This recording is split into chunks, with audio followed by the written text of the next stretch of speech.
Kalau ada orang merantau tidak mengambil berkahnya orang tua, maka pulang kampung dulu. Pulang dulu. Start kembali. Di situ kehidupan tidak mau berkah. Saya kasih kuncinya itu kan sebenarnya. Biasa kalau orang yang kan tidak sama orang. Kalau orang tua pasti sama orang punya. Kalau istri kan tidak semua. Makanya kalau tidak orang tua sudah tidak ada, kembali ke istri. Karena istri itu pokok, Pak.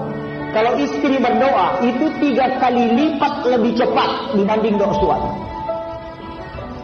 Makanya orang hebat itu ada pada istrinya. Iya, kalau ada orang berhasil pada istrinya. Di situ pokoknya dia. Itu yang orang tidak tahu. Bahwa wanita yang ada di sisi kita itu adalah penentu. Makanya kalau bapak mau tahu rahasianya, siapa yang paling tinggi kasih sayangnya kepada istri, maka pasti hidupnya berkah. Itu kuncinya.